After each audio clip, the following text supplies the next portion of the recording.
Breaking news, 3 people are dead. Another is severely injured this morning after an SUV flips. What police confirm as the story develops. Plus, we're looking at our first snowfall of the year today. Now the full forecast coming up. And it's a busy weekend in Madison. Ahead, the road closures and detours you need to prepare for. It's Saturday morning. Thanks for tuning into Weekend Mornings. I'm Michelle Renee Quinn, and we begin this morning with breaking news out of Madison. This morning, 3 people are dead and another seriously injured after an SUV flipped on Madison's west side. As of 6:30, portions of Cross Country Road from the intersection of Nesbitt Road, Maple Grove Drive to Stonebridge Drive remain closed. You can see footage of the single vehicle rollover crash on your screen. Madison police confirm 4 occupants were in the car, all ejected. 3 were pronounced dead at the scene. The 4th occupant is in hospital with significant injuries. Madison police confirm this is an ongoing investigation. The identities of the victims will not be released until family is notified. Sending it over now to Jacob Montesano live from our studio in Madison. Good morning. Good morning, Michelle Renee. We aren't seeing much, if any, snow right now, maybe just a few flurries further out to the west in Iowa, but we are expecting to see that precipitation move in. You can see the storm right now out in other parts of Iowa, and it's expected to move into our region a little bit later today. Now, we're still going to remain pretty dry for the next couple of hours with that precipitation moving into areas further to the west around noon and then spreading out across our area during the afternoon hours. Possibly starting out as rain for some and then transitioning to all snow as we get closer to sunset, and especially around 5 to 6 p.m. we'll likely see all snow at that point. Now, the most snow will be for Madison and areas to the south, but even those locations not going to see a massive amount of snowfall, but obviously this will likely be our first snowfall of the season. Areas to the north could still see some of that snow, just not quite as much. And then later in the evening into the early overnight hours, the snow will break up a little bit. And then as we get towards Sunday morning, we are going to see just some flurries. Now, there's still a lot more to unpack with this system. It's going to be a lot colder after the snowfall, and I'll also talk more in detail about how much accumulation we're expecting coming up a bit later.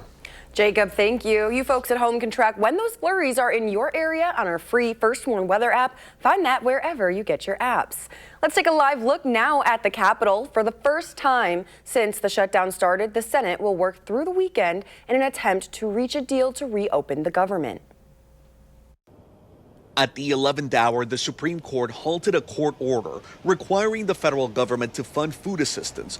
Justice Ketanji Brown Jackson issued the order in response to an emergency appeal by the Trump administration, which has so far refused to dip into its reserves to fund food assistance. Jackson wrote the lower court should deal with the matter swiftly. Janelle Daniels of New Jersey has suffered. SNAP ran out of funds last week. It's hard to try to depend on other people to help you. I'm such a very independent, I try to help anybody else in need the best way I can, and it's very hard for me to ask for help. It comes as air travel has been snarled by the shutdown. Transportation Secretary Sean Duffy issued an emergency order for airlines to cut 10% of their flights at 40 major airports due to surging air traffic controllers' sick calls occurring with little warning as they work without pay due to the shutdown. We see more incursions on tarmacs throughout the country. And we have more complaints from pilots about stress from air traffic controllers and more complaints about the lack of responsiveness from controllers. This is a reasonable offer. On Friday, Democrats said they'd be willing to reopen the government if Republicans agreed to extend for another year tax credits for the Affordable Care Act. The Democrats have gone, they're crazy. But Republicans are holding firm that the government should reopen before any negotiations take place.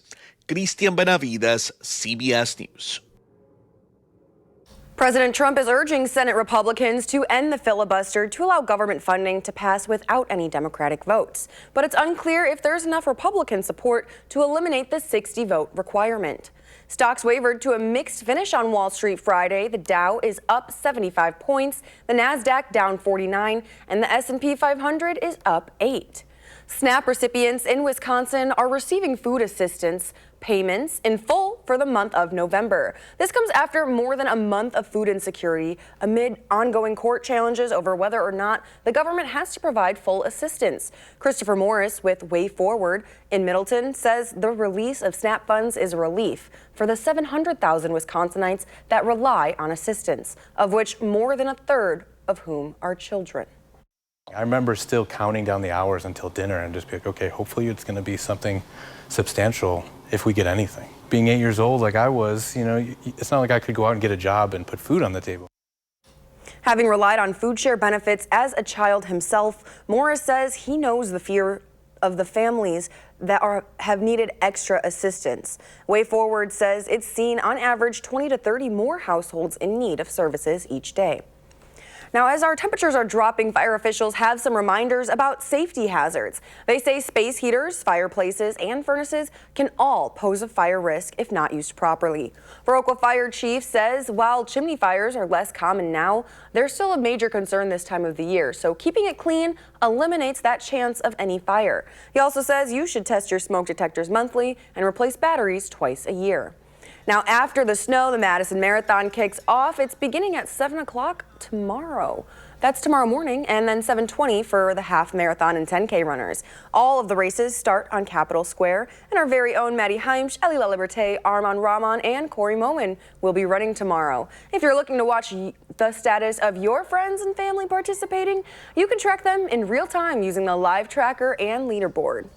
And while the flurries may fall and the temperatures may be dropping, that's not going to stop a packed weekend today and the marathon tomorrow. This morning is the last day to visit the farmers market on the square. It will then move indoors for their holiday market. Also Saturday, today, the Badgers playing a home game against Washington, kickoff at 3:30. And several roads will be closed due to tomorrow's marathon. Roads around the square will close at 8 a.m. with more closures happening after the farmers market. Now, those roads are on your screen now. Various neighborhood streets along the route will be impacted by the marathon. The city of Madison says to follow the directions of Madison Police Department and volunteers along the route. More closures will come following the farmers market. Those are on your screen now. Pinckney Street, Main Street, Mifflin, and Carroll Street, as well as the 100 block of East Washington. You can find that full list of closures on the City of Madison's website. All roads are set to open Sunday evening. All races begin on the square. The full marathon goes through the UW Arboretum, Vilas Park, and around Lake Monona and back to the square. The half marathon starts on the square, going around the Monona Bay toward the Arboretum and around Lake Wingra before coming back downtown. And the 10K starts on the square and goes toward Goodman Park around the Monona Bay. If you're traveling around that race route, drivers are encouraged to plan ahead, as crossing the route will only be permitted when there are sufficient gaps in the runners. And for Metro Transit riders, Metro will have detours throughout the weekend as well. Routes D, O, and 82 will detour Saturday due to the home football game. Routes E, A, and B will not serve the square and State Street. Route 80 will detour from a portion of Dayton Lake Streets, and then you can find all of those details on the City of Madison's website as well. Do you think that snow is going to slow them down a little bit? Maybe, but the good thing is that most of the marathon will occur during the morning, correct? Yeah. And this morning, not really going to see much not until the afternoon, and then tomorrow most of the snow should be gone by then. But it will be cold. It will be cold. Well, hopefully they'll be running so fast they're not going to feel those cold temperatures. Right. It might actually feel good with all the sweating they'll probably be doing. I don't know, because I don't be running 3 miles like that. Well, now to today's morning motivational quote. One of our Call for Action volunteers suggested it. It's by Maya Angelou. Life is not measured by the breaths we take, but by the moments that take our breath away. And I've, heard this many times. It's a great one. It is, and I really like it because it tries to remind you to focus on the little things. Let's not measure all of these huge things. Let's just be appreciative for what we have. Well, stick around. After the break, our Jalen Banks answers your questions about the growth of AI and its workforce impacts. But first, I'll be back with the full look at the snowfall forecast and the cold weather that will follow. This is Weekend Mornings. Keep it here.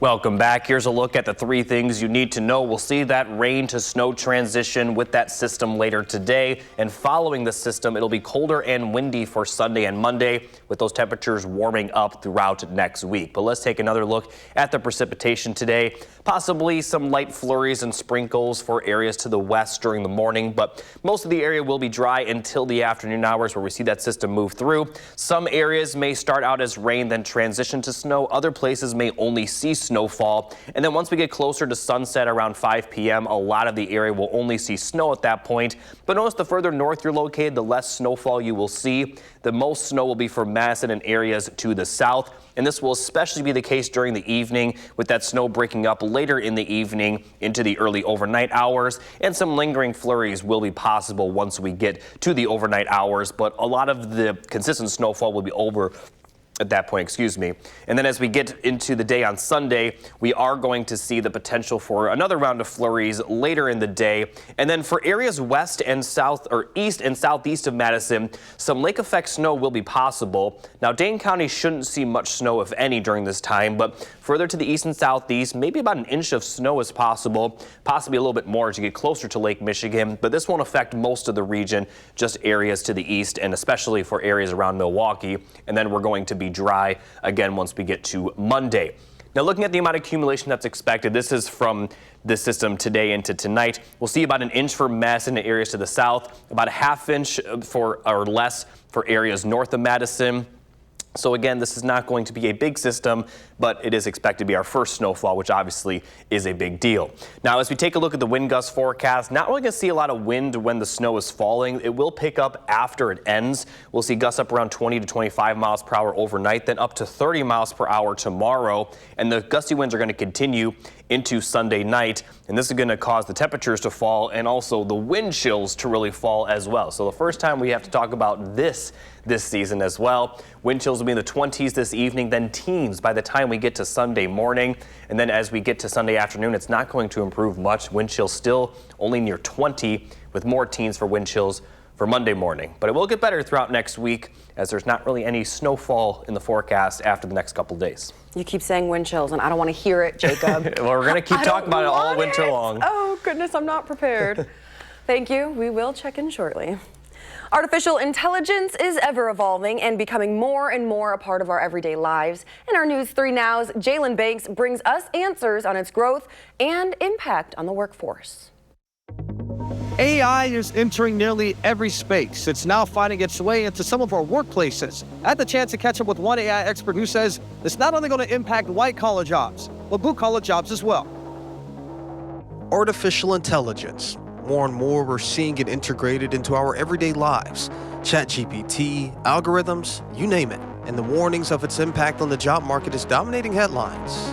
Listening to an audiobook, and the audiobook is being read by an AI voice. So my response was, so that's one job that's already being eliminated by AI. And those job market concerns are something Matt Sykes, director of UW-Madison's AI Hub, is looking closely at. Fastest changing technology in the history of mankind. ChatGPT hit 100 million users in 2 months. Fastest in history. It's about to hit 1 billion. Most people compare it to the internet. That's the closest analogy we have. The internet hit on the desktop, hit 50% penetration in the US households. It took it 12 years. We think that the AI chatbots, it looks like it'll be 3 years until it hits 50%. A study by JP Morgan looked at a recent unemployment rate for college grads, which is at a 4-year high of 5.8% in March of 2025. In their findings, they saw majors exposed to AI, such as computer engineering, graphic design, architecture, and industrial engineering, have all seen significant increases in graduate unemployment. It's not just white-collar jobs that might be on the chopping block of AI. Here's what a recent call to order breakfast sounds like. Quick question, are you AI? Yes, I'm a digital order taker. So just to clarify, you're not a real person? That's correct, I'm not a real person. I'm here to help you place your order. AI is now competing with humans for unskilled labor and service jobs, and that competition might increase as technology develops. By 2030, nearly 1 in 3 work hours in the U.S. could be automated. This shift is expected to hit low-wage jobs the hardest, especially those in office support, food service, customer assistance, and production work. Workers in these lower-wage roles are up to 14 times more likely to need to change occupations compared to those in higher-paying jobs. That means nearly 12 million people will likely have to find new kinds of work as AI takes on more tasks. Automation, however, isn't new. Since 2000, about 1.7 million manufacturing jobs have been lost to machines and AI, and more than 13% of American workers report having lost a job to robots or automation. Entry-level positions remain especially vulnerable, with nearly 50 million jobs across the country at risk of being transformed or replaced in the coming years. So what are other ways that you're seeing across the business space and just the world as a whole, how AI is being integrated into everyday work life? Each individual function in a business has a different way that AI comes for them. So if it's marketing, it's AI targeting or content creation. If it's customer service, there's a customer service chatbot. If you're in HR, they're using it for resume screening. Finance is using it for fraud detection. And so that's where, on one hand, it's just being more productive, but the second is, as a business, which piece of my business am I thinking about and how can I power it with AI? For people with concerns about being replaced, how do you go about having those conversations or informing everyday people as far as job security and job safety? These are the questions that people are asking. So these are very valid. It's a reality. So there will be jobs displaced by AI. Self-driving trucks launched in Texas 2 months ago. There's a world where trucks are being driven by AI. However, Seitz feels the need for human connection will be a key component for employment in the future, something he says is harder for AI to replicate. McKinsey did an analysis on the future state of trucking, and they found that 10 years from now, they only expect 15% of trucking routes to be delivered by AI. Well, why would that be? The answer is the truck driver does a lot more than just drive that car, the truck. They meet with the person they're picking their load up from. They meet with the person they're delivering it to. Where does Dr. Seitz foresee AI being 5 years from now? I think at the core, I think we will have adjusted to this world and we'll have developed a whole new set of skills as to how to work with these things that seem sort of magical, but as also we'll really understand them better. I think we'll have more comfort with dealing with change because this is going to be as big of a change as one we've had in the past. And so I think we'll have better muscle and comfort with saying, okay, something new comes along, here's how I'm going to deal with it. If you at home would like to learn more about AI, the United Nations has an ethics course on AI, and Google has an essentials course on how to use AI. You can find a link to those on our website. Just head on over to channel3000.com. You can see more of our Jalen Banks on our evening newscast on the weekends. And still ahead in your entertainment news, Will Loper's bringing you your 3 things to watch. Stick with us. We'll be right back.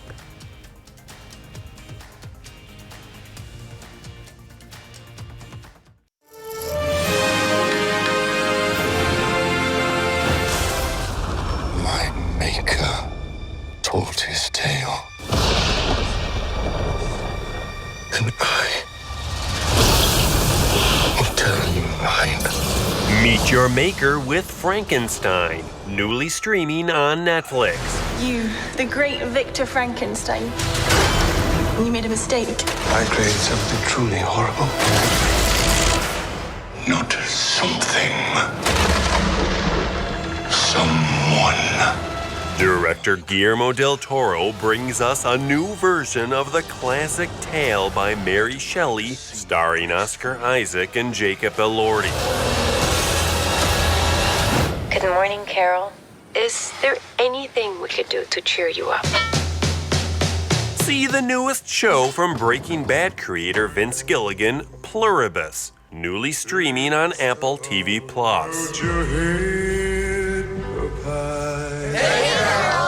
Hey, Carol. We just want you to be happy. Can I ask a question? Certainly. What would you like to know? How do I reverse all this? Ray Seahorn plays Carol, an author who is seemingly the only person unaffected by a mysterious global virus that makes people overly happy. I deserve someone who fulfills all of my criteria. Nothing over 20 BMI. I don't want someone who likes cats. I'm trying to settle. And find true love with Materialists, newly streaming on HBO Max. You can do better than me. My instincts are usually right. Dakota Johnson plays Lucy, a New York matchmaker who finds herself torn between Henry and her ex, played by Pedro Pascal and Chris Evans. Not gonna marry him, are you? Why not? Because he's good looking and rich. Those are the 3 things you need to watch, and this is Will Loper for Weekend Mornings. Well, thank you, Will. And tomorrow seems like a perfect day to stay inside and snuggle up with a wonderful movie and a good blanket because the temperatures are freezing. Yeah, it's going to get really cold. Today might be a good day for that as well. Not necessarily going to be warm today, but if you are planning to go out, obviously there's the marathon and also the Badger football game, and it's going to be a little bit of a snow game today. The game doesn't start until 3:30 p.m., which is when we're going to see the rain and snow really begin. Now, we could potentially see only snow, but we may start out as rain, and that looks like that could be the case around the start of the game, but by halftime and game's end, I expect to see all snow. It will be cold, but it's not going to be windy yet today, so that is the good news. The winds aren't going to pick up till overnight and tomorrow. Now, as we take a look at when we normally see our first snowfall, last year it was November 20th and 21st. 21st was the first inch of snow. Now, it's unclear if we'll see a full inch of snow with the system today, but I certainly expect to see at least a dusting, which would mean we're actually going to be a little bit early in that regard,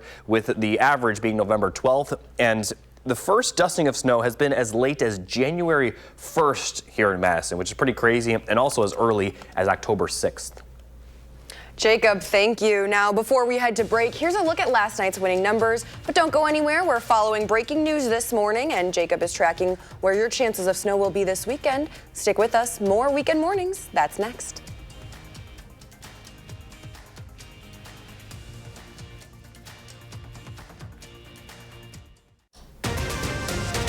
Breaking news, 3 people are dead and another severely injured this morning after an SUV flips. What police confirm as the story develops. Plus, we're expecting our first snowfall of the season today. The full forecast coming up. Well, hello, and thanks for joining us on Weekend Mornings. I'm your Weekend Morning anchor, Michelle Renee Quinn. And I'm meteorologist Jacob Montesano. You're watching Weekend Mornings. Today is Saturday, November 8th, and just a month ago we were talking about 80s in the forecast, and now it's our first snowfall today. I know, I can't believe it. And that's the big story, where those flurries are coming, the fact that they're coming. Yeah. Where are they?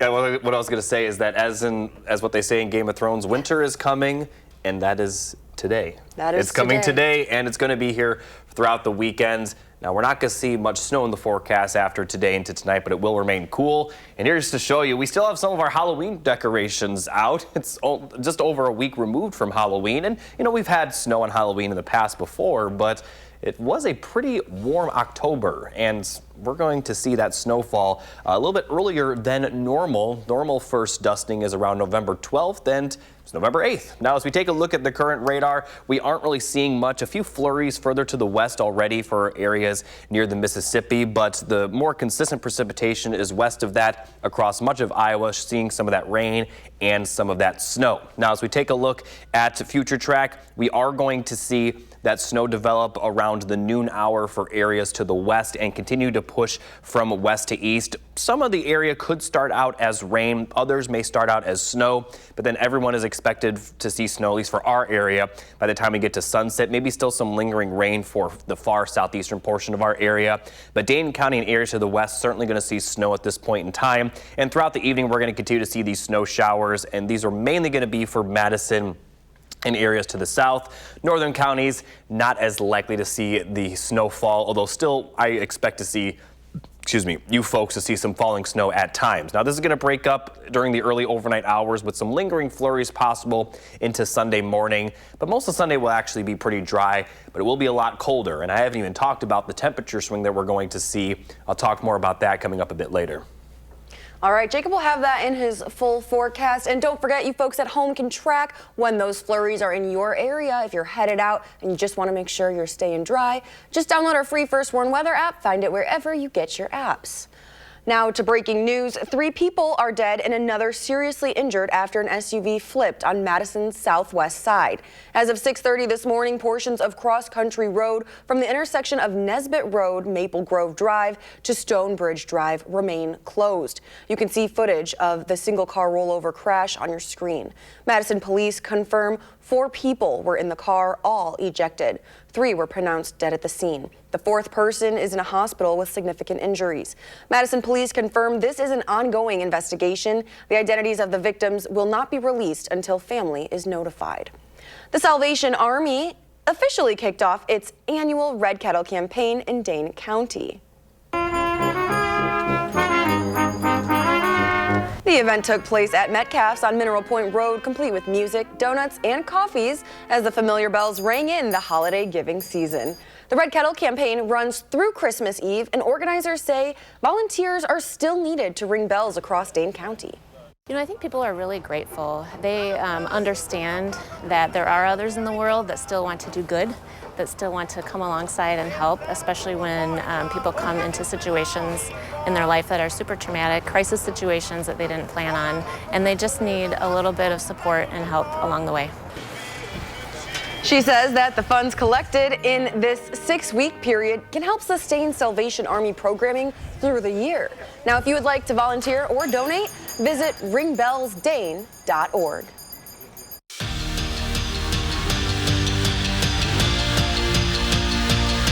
To the Badgers, UW football returning to Camp Randall for a critical showdown against the Washington Huskies. Kickoff scheduled for 3:30 today. It'll air on the Big Ten Network. And this is a pivotal moment in the season. After the bye week, the Badgers have a chance to rally and make a statement in front of their home crowd. Now to the ice, where Wisconsin men's hockey is making their mark. The Badgers are undefeated through 8 games for the first time in 40 years. But they met a tough test last night against second-ranked Michigan. We pick things up in the 3rd period. Badgers trailing by a goal, and sweet sassy Molassie, it's Simon Tassi. The senior scores his 5th goal of a young season, making it even with Michigan. And later, they'd find a way to take a 4-3 lead. And as good as that looked, it was all downhill from there. Michigan makes a comeback, handing Bucky their first loss of the season, 7-4. Back to football, but off the field, the Packers have partnered with the United Way to donate leftover game day food that would otherwise have gotten thrown out. Now, this as many face food insecurity during the government shutdown. This week, volunteers loaded 200,000 pounds of food onto a bus inside Lambeau Field. Rooted Inc., a Green Bay nonprofit that strives to connect people with nutritious food, got this idea after collecting more than 7,000 pounds of food after the NFL draft. It also supports Packers food vendor Delaware North's initiative to keep perfectly good food away from the landfill. Our food pantries in our community have been seeing increased numbers over the last year. This is just really, I think, the beginning of highlighting how important there's this disconnect in our food system. The food will make about 300 meals. Now, back to Jacob with more Badger Ball. Thanks, Michelle Renee. There's a lot of hype around Wisconsin men's basketball, and for good reason. But in their season opener, Greg Gard's guys kept it a little too close for most of the game. Now, last night they hosted Northern Illinois, my alma mater, by the way, and the Badgers had to let the Huskies know about what happens when you come into the Kohl Center. Leading 7-2, Nick Boyd, the senior transfer, with the step-back shot. The Badgers got out to a 12-2 lead thanks to 7 early points from Nick Boyd, who finished with a game high. And later in the first, already more than doubling up NIU. And if I were you, I'd get out of the way. The man from down under finds Nolan Winter up to the big man, throws down the slam, and the Badgers win 97-72. Jacob, thank you. Folks at home, don't go anywhere. Your sports fix does not end here. After the break, sports director Andrew Banstra joins us with this weekend's Final Drive. And before we head to break, we've got a birthday to celebrate. Today, Forrest is 3. Happy birthday from your weekend morning team. Stick with us. We're back in a bit.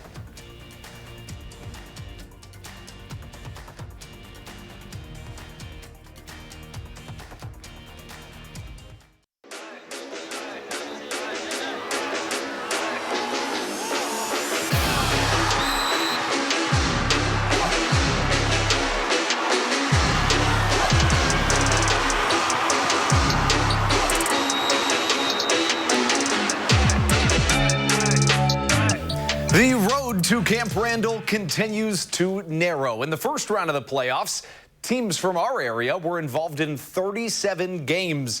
Tonight in Level 3, that number shrunk to 7. I'm Andrew Banstra, and this is the final drive. We start with our only team left in Division I, Waunakee. They had a very different path than their opponent this evening, De Pere. The Warriors are undefeated this season, but almost got upset in Level 1 by an 8 seed, and tonight they hosted a 7 seed. De Pere, they've done the opposite, doing the upsets themselves. Mosinee make that De Pere doing it early with their defense. Their do-it-all man, Caden Kavanaugh. He scored a touchdown to make it a 2-score game just before half, and he makes it a 1-score game in the third quarter, taking the interception back to the house, but the Warriors would work their way back. The Cardinals trying to get tricky with it with the onside kick, but Jackson Kidd snuffs it out, setting up who else? The Wisconsin football commit, the Badger Small Defensive Player of the Year. That's right, McCoy Smith, right into your living room with the touchdown. Number 11 scores, and the Waunakee Warriors are off to Level 4, winning it 42-28. And in Division II, Monona Grove sees their best season in a really long time come to an end by a fingernail. This one incredibly close. They lose to Homestead 14-10. Down to Division III, last year, top-seeded Catholic Memorial, they took on this same exact matchup, second-seeded Mount Horeb Barneveld. The result of that one was 17-14 in favor of Catholic Memorial. Fast forward 1 year, and we are back at Level 3 with top-seeded Catholic Memorial taking on, guess who? Second-seeded Mount Horeb Barneveld. Do you believe in deja vu? Well, we're about to find out. Early on, the Mount Horeb defense was stout, but it didn't amount to enough. Catholic Memorial just has the Vikings number. They take it in for their first of many scores, and Mount Horeb sees another terrific season come to an end, 28-7. But we still have more action in Division III, and for that, we go to Nash Darrow. Yeah, Andrew, we are sticking around in Division III for a matchup between two teams that have crushed postseason expectations this far. Last week, 4-seeded Reedsburg took down the 1-seeded Edgewood Crusaders, and on the other end, 6-seeded Pewaukee beat 3-seed Sauk Prairie in their first game, and 2-seed Onalaska last week to form their own underdog story. But unfortunately tonight, for one side, their journey would come to an end at Reedsburg High School, where the wind was howling. So you know what that means. Run the ball, and that is exactly what both teams did. First drive for the Pirates ends in points. Omar Charrington with the easy walk-in score. And if that wasn't enough for you, watch this one. Charrington reading the O-line like a book as he finds the hole, and he could go all the way. Or maybe not, as he is tackled inside the 5-yard line, but why fix what is not broken, as Charrington would quickly get after his second score of the game. But for the Pirates, it would be just that. 2 drives, 2 scores, and nothing else, as the Beavers took over from there on out. Reedsburg running back Will McConowitz breaking free, getting to some open field, and finally getting some points on the board. And let's just say it would be a lot more of that tonight for Reedsburg as the Beavers move on, winning 38-14. Andrew, back to you. You know, Nash, there's always some team in the playoffs that goes on a Cinderella run, and clearly this year it's been Reedsburg. Incredible job for the Beavers. To Division IV we go, where Columbus was finally getting a run for their money. The Cardinals have been averaging a winning margin of over 34 points this year, a margin that only rose in the first 2 rounds of the postseason. But in Level 3, hosting number 2, Mosinee, and in the first quarter, Mosinee turns an interception into offense. Trev Stoffel sticks it on Braden Reinke, making Columbus come from behind for the first time in a long time. But that was no problem for the Cardinals. First play of the drive, and who else but Jordan Mowbray. The kid can just do it all. Also had a pick 6 in this one, and from here on out, he set up the C-Bus to roll. Later, Owen Cowell, he wants more cowbell. Columbus keeps the wheels going round and round as they advance to the state semifinals, winning it 38-19. And in Division 5, you just hate to see this. How good was New Glarus this year? Their best season in decades. comes to an end. The 3 seed loses to Lake Country Lutheran 34-21. Down to Division 6 for our only friendly fire in Level 3, a good old-fashioned Southwest Wisconsin showdown between two teams with very different stories. Darlington is a force to be reckoned with from Week 1 all the way through the playoffs, but Belleville, they like to wait to the postseason to make things interesting. For the second year in a row, they are on a Cinderella run. The 7 seed, they would see the Redbirds, though, take the early lead. A 1-yard run to the house gets the Darlington offense started with a Paxton Paisley touchdown, but Belleville, they would bounce back. Raiden Taylor, he's making it air raid. Shout out to Phil Longo. He finds Max McCluskey for the score. But in the end, Darlington, they just don't back down. And you can't go through a Darlington highlight in football or in basketball without hearing this guy's name, Zeke Zuberbuehler, taking his Redbirds on to Level 4. They win it 49-21. And we end our night in Division 7. How about a 1-loss Potosi-Cassville squad taking on the Eagles of Cashton? Last week in Level 2, the Eagles beat top seed Blackhawk Warren 34-28 in a major upset. And to make things even more interesting, that was the same Blackhawk team that handed Potosi-Cassville their only loss of the season just 3 weeks ago. Here's PC, and they're going to get it done on the ground. River Starr, you know, he's going to paddle his way into the end zone, and later on they get it done through the air. An incredible job here by the Potosi-Cassville Chieftains offense. They find their way into the end zone for a second time, and they were just getting started. After that Aaron Edge touchdown, this one, it's Ben Infield getting the job done. What a fantastic season that continues for last year's state runner-ups. Potosi-Cassville, they move on to Level 4, winning 35-0. Still to come, I'll have a full look at that snowfall forecast. Keep it here. You're watching Weekend Mornings.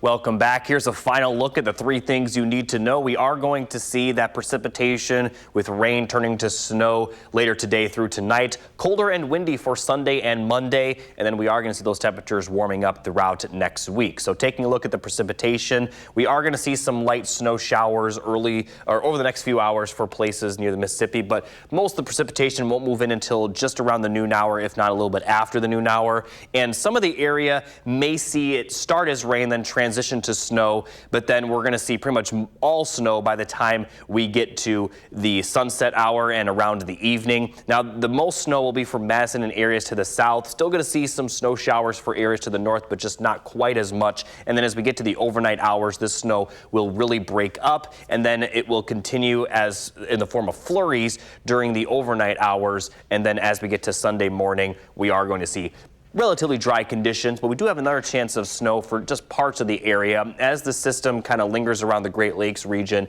it is going to bring the possibility of lake effect snow for areas to the east of Madison. Still could see some flurries for areas later in the day Sunday, but some lake effect snow is possible Sunday night into very early Monday. But then as we get towards Monday afternoon, we are going to see that clear out of the area. And again, most of the region won't see snow from that round of snowfall. Now, taking a look at the amount of accumulation, Madison and areas to the south will see about an inch. A little bit less to the north. Wouldn't surprise me, though, if areas around Dane County see less than an inch. This is not expected to be a big snowfall, but certainly expected to be our first, as snow should be falling at some points later today, especially around sunset. Now, taking a look at the wind gust forecast, not really going to see the windy conditions today when the snow is falling, but overnight we'll see the wind start to pick up, gusts around 25 to 30 miles per hour, then possibly exceeding 30 miles per hour during the day on Sunday, and could continue to get strong as we head into Sunday night. And Monday will also feature some breezy conditions as well. We also will see the temperatures really fall after this snowfall. And as we look at the wind chill forecast, they'll be in the 20s for the evening, teens by the time we get to Sunday morning, maybe even single digits for some areas. And then as we get to Sunday afternoon, only going to warm up to around 20. Going to stay in the teens for you folks in La Crosse and Eau Claire. And then it's going to be back in the teens for Monday morning as well. Again, maybe back in the single digits for some areas. So it is going to certainly be a cool one for the next couple of days. Easily the coldest air we've seen in months. And then we are going to see those temperatures warm back up to near 60 possibly by the end of next week. And also notice next week won't really feature a lot of rain chances, or snow chances I should point out, but we could see a little bit more precipitation towards the end of the 10-day forecast. So a little bit of a messy afternoon and evening.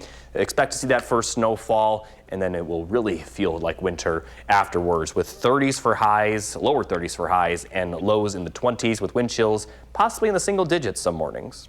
I don't know if you heard that, but it was my teeth chattering because you're giving me the chills talking about this cold. Oh, goodness. Thank you, Jacob, for keeping us up to date. Don't forget, you guys can stay on top of those with that app. Now, the Goodman Community Center is getting ready to help families in need for Thanksgiving, and this year's basket drive starts next week, and they could use your help. Collection starts November 15th. They're looking for food and money to help fill 4,000 baskets. News 3 Now is once again a proud partner, and you can start donating online right now at goodmancenter.org/donate. Coming up after the break, we're sharing a song that's for our playlist pick, so you should be like Evan. He sent it. Email me a song. That's to Mr. Quinn at WICTV.com. And then tune in on weekend mornings to hear your song. We're back right after this.